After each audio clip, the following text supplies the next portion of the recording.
Good afternoon, YouTube family. I'm a little bit better spirits than I was this morning. I apologize to everybody. Everybody has their rough days and their rough mornings, so I apologize if I offended anybody. Obviously, everybody knows about the all-time greatest wrestler in the world passing away yesterday, and I thought I'd touch on that for a minute and just tell everybody how I feel about it, man. The 80s, late 80s, early 90s. I was born in 87. So the late 80s, early 90s, was the best wrestling a kid could ever ask for. Whether it was real or fake, it didn't matter.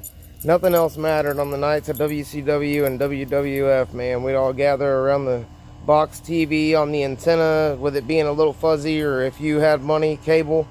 And it was just a blast. Everybody cheer on their heroes. My favorites personally, I had little wrestling dudes. I know anybody that was born in the 80s or the 90s remember Wrestle Buddies, the pillows that were shaped like your favorite wrestler. Of course, we all had a few of those, and everybody had Hulk Hogan and Sting and, a few others.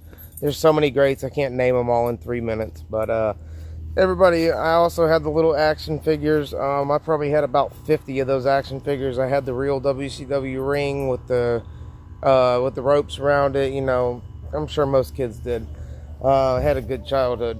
But my favorites always were Hulk Hogan and Jake the Snake. And, Hulk Hogan will never be forgotten. He carved a path in this world, in our hearts and our souls and our minds, as, not just a wrestler, but a hero. And so many people in the world looked up to him. And, we just lost Malcolm. I can't remember his last name, forgive me. The son from The Cosby Show and The Resident. He was a great actor. Apparently he was a phenomenal dude, even off the screen. I hope that he rests in peace, and I hope his family hits closure, and God wraps their arms around not only his family, but Ozzy Osbourne's as well. It's another great, and I can't even put together in my mind that we lost Ozzy and Hulk in such a short time period. What was it, a day or two, maybe 2 days apart, 1 day apart? It's crazy. I guess when God's time to call you home, it's time to go home. There's nothing anybody can do about it. Death is final for everybody. Nobody in this world is going to escape death. Sometimes it's scary. Sometimes you're happy about it. Sometimes you get excited to go home to the Lord.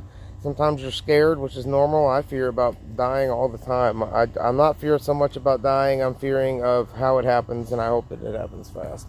But anyways, I just wanted to tell everybody, I hope everybody has a great, blessed day, and look over the 3 that we've lost so far, and look over their families, and God bless everybody. And I hope you guys have a great Friday and a great week.